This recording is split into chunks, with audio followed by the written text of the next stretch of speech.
Good morning, I'm Neva Manu, and this is your morning news fix for Monday, 16th of February. In this update, wild weather is continuing to affect many parts of the country.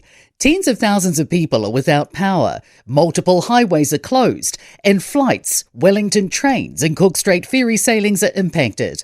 Manawatu, Wanganui, Otorohanga and Waipa remain under states of emergency. Manawatu, Rangitike and Ruapehu are under a red heavy rain warning. Met Service says we're going to see big impacts across a wide area, including central, eastern and southern parts of the North Island.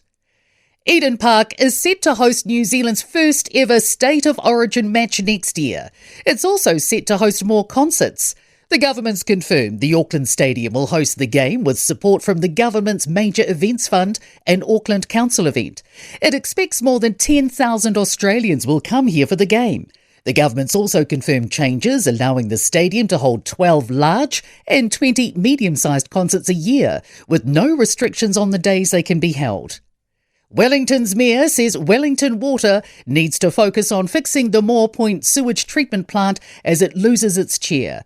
Nick Leggett has resigned after the catastrophic failure at the site, which is expected to take months to fix. Andrew Little says it was the right thing to do. A public meeting will be held on the Moore Point crisis in Wellington tonight.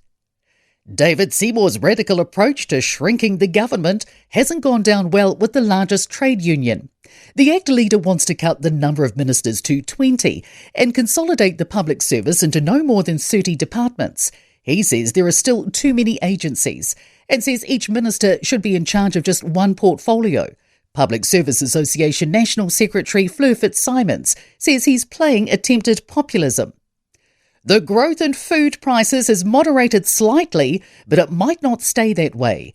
The Infometrics Grocery Supply Cost Index was 2.3% higher in January compared to the same time last year. That growth is slightly slower than December 2025. Principal economist Brad Olson says many products have been under a summer moratorium, which means they haven't increased in price. He says the jury's still out on whether this trend will continue. Olson says cost pressures on producers like electricity are increasing. A win for the marine life in Whangaparoa's rock pools north of Auckland. From March 12, there will be a 2-year ban on the taking of a range of invertebrate and seaweed species. Some days up to 200 people can be seen stripping the pools, gathering everything from starfish to sea cucumbers. In sport, to the Olympics, Zoe Sadowski-Synnott and Dane Menzies have topped the women's and men's snowboard slopestyle qualifiers ahead of finals on Wednesday and Thursday respectively. Alice Robinson finished 8th in the giant slalom.